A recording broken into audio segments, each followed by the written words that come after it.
Welcome to Cosmic Serenity Channel. In today's video, we embark on a fascinating journey into the realm of extrasensory perception, commonly known as ESP. This intriguing phenomenon has captivated human imagination for centuries, challenging our understanding of the mind, consciousness, and the very nature of reality. As we delve into this subject, I invite you to open your mind to the possibilities that lie beyond our ordinary senses, while maintaining a critical and balanced perspective. Extrasensory perception refers to the alleged ability to acquire information without using the known physical senses of sight, hearing, taste, smell, and touch. It encompasses a range of purported abilities that seem to transcend the boundaries of our conventional understanding of perception. These abilities have been the subject of intense debate, scientific inquiry, and philosophical contemplation throughout human history. Let us begin by exploring the various forms of ESP that have been described and studied over the years. The most well-known type of ESP is telepathy, the supposed ability to communicate thoughts or feelings from one mind to another without the use of known physical means. Imagine being able to convey your innermost thoughts to another person without uttering a single word, or to receive the unspoken emotions of someone across vast distances. This concept has been a staple of science fiction and has intrigued researchers in the field of parapsychology for decades. Another form of ESP is clairvoyance, which refers to the alleged ability to gain information about objects, people, or events without using the known senses. Clairvoyants claim to perceive distant or hidden objects, sometimes describing it as a form of remote viewing. This ability, if real, would allow one to gather information about places or events far beyond their physical reach, challenging our understanding of the limits of human perception. Precognition is perhaps one of the most fascinating and controversial aspects of ESP. It is the purported ability to foresee future events before they occur. Throughout history, there have been countless claims of prophetic visions and premonitions.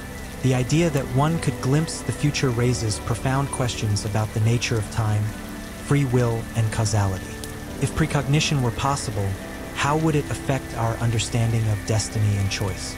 Clairaudience is another intriguing form of ESP, involving the alleged ability to hear sounds or voices that are not audible through normal means.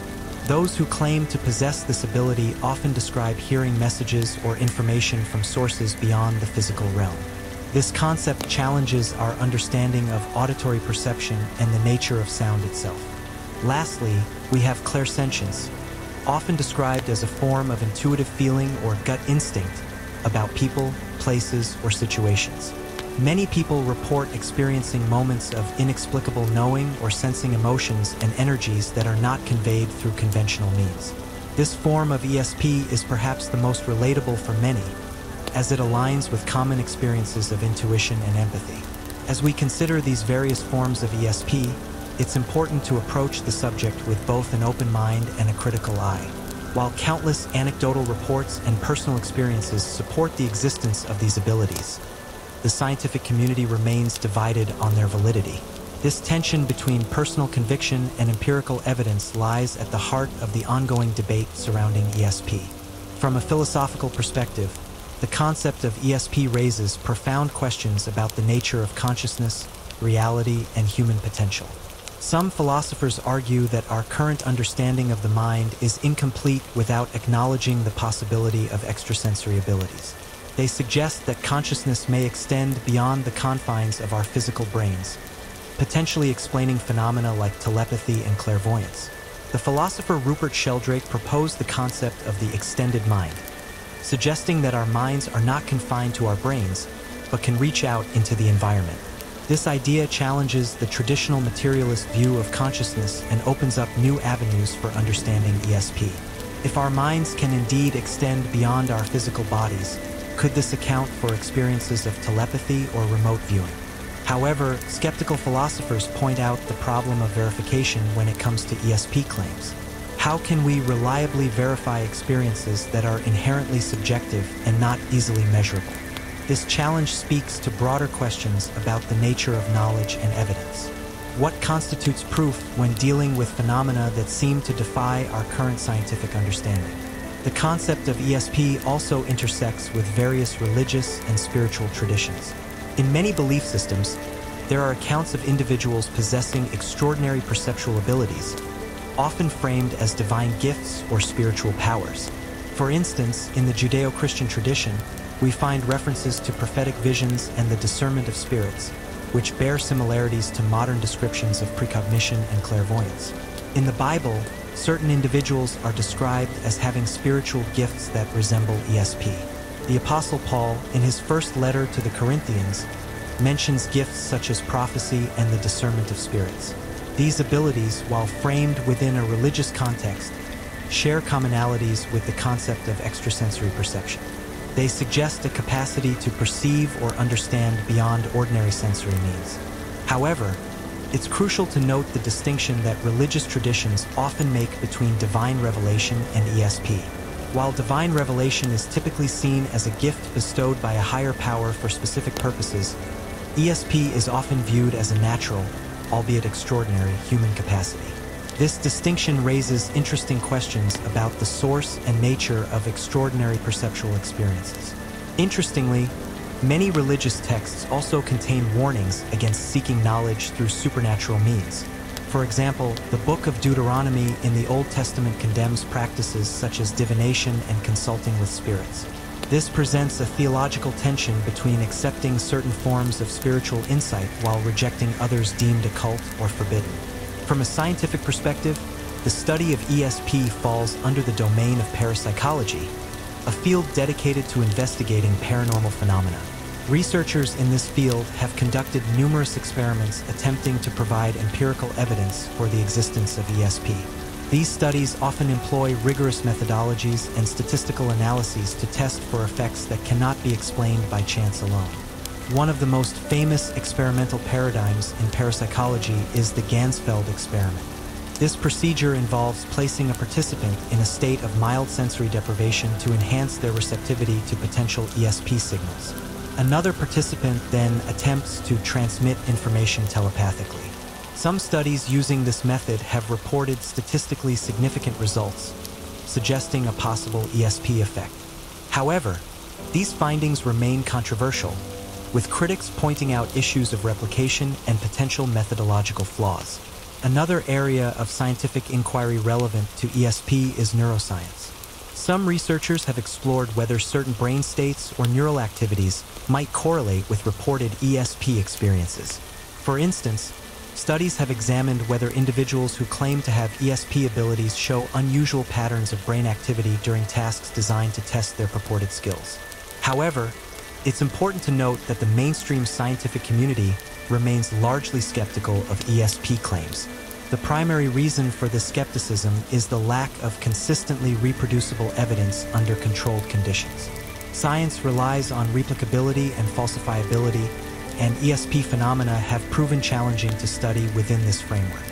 Critics argue that apparent ESP experiences can often be explained by more mundane factors such as cold reading, a technique used by mentalists to create the illusion of mind reading, selective memory, remembering hits and forgetting misses, and confirmation bias, interpreting ambiguous information as confirming one's beliefs.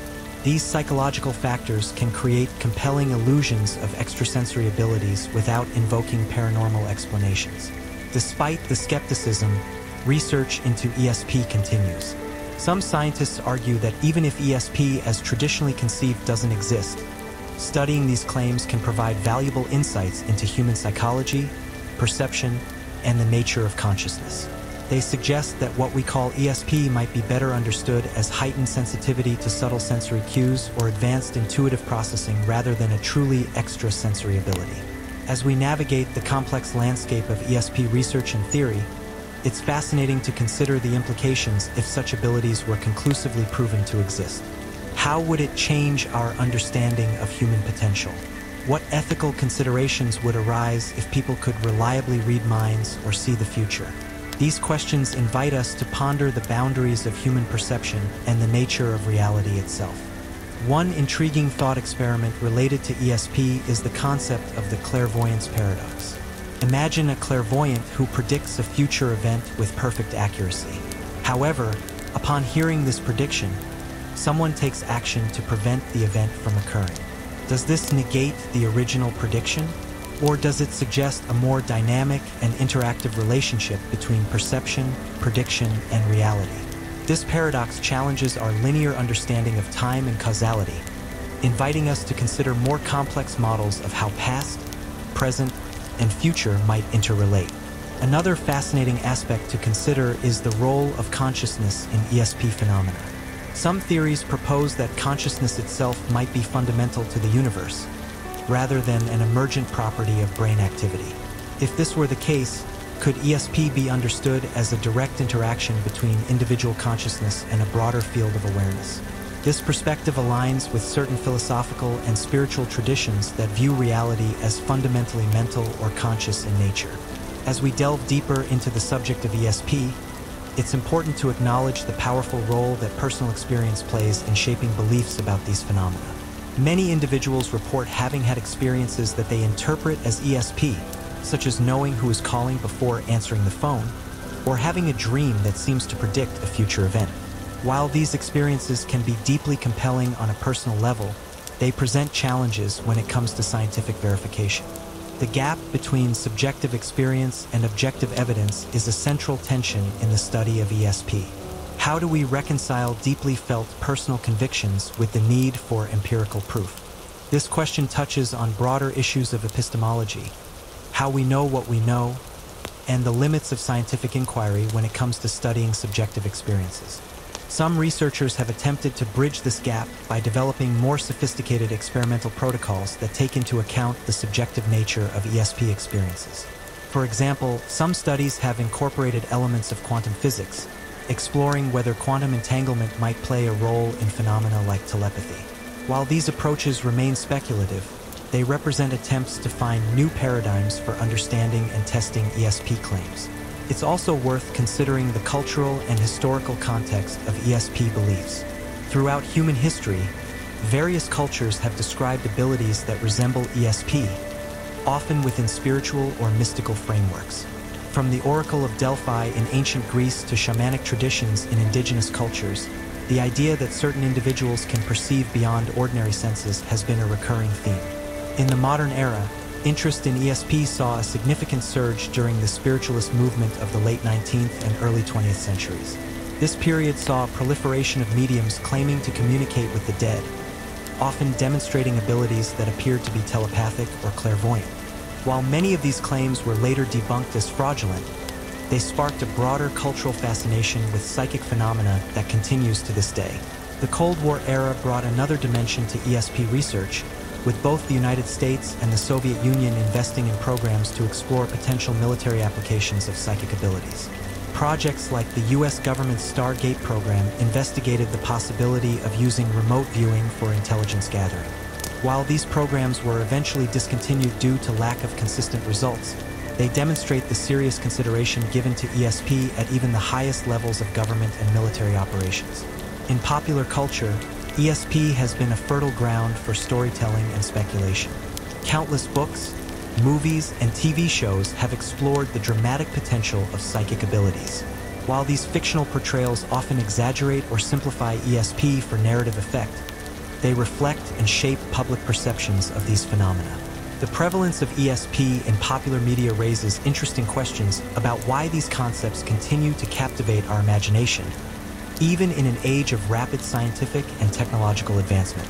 As we consider the various perspectives on ESP, philosophical, theological, scientific, and cultural, we're invited to reflect on our own beliefs and experiences. Have you ever had an experience that seemed to defy explanation by ordinary means? How do you reconcile such experiences with a scientific worldview? These questions invite us into a deeper exploration of our own consciousness and our relationship with the world around us. One interesting area of inquiry related to ESP is the study of intuition and gut feelings. While not typically classified as ESP, these experiences of knowing or sensing something without conscious reasoning share some similarities with extrasensory perception. Neuroscientific research has shown that our brains process vast amounts of information subconsciously, which can manifest as intuitive insights. Could some reported ESP experiences be explained as highly developed intuition or heightened sensitivity to subtle cues? Another fascinating angle to consider is the potential evolutionary implications of ESP. If such abilities exist, what adaptive advantage might they have conferred? Some theorists have speculated that low-level ESP abilities could have aided in survival, perhaps by enhancing our ancestors' ability to sense danger or locate resources. While highly speculative, these ideas invite us to consider the potential biological basis for extraordinary perceptual abilities. As we near the conclusion of our exploration, it's worth reflecting on the broader implications of ESP research. Regardless of whether ESP exists in the form often described, the study of these phenomena has contributed to our understanding of human psychology, perception, and the nature of consciousness. It has challenged us to question our assumptions about the limits of human potential and the fundamental nature of reality. Moreover, the ongoing debate surrounding ESP highlights the complex relationship between belief, experience, and scientific evidence. It challenges us to navigate the tension between remaining open to extraordinary possibilities while maintaining critical thinking and skepticism. This balance is crucial not just in the study of ESP, but in all areas of scientific inquiry and human knowledge.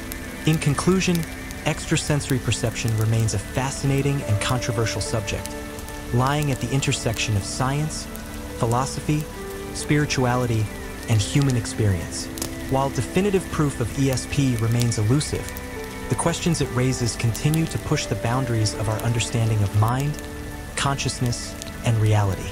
As we end this journey into the world of ESP, we invite you to continue exploring these ideas with both an open mind and a critical eye. Whether you're a skeptic, a believer, or somewhere in between, the study of ESP offers valuable insights into the nature of perception, the power of the human mind, and the vast unknowns that still exist in our understanding of the universe. Thank you for joining us on this cosmic exploration of extrasensory perception. Until next time, keep questioning, keep exploring, and may you find serenity in the wondrous journey of discovery that is human existence.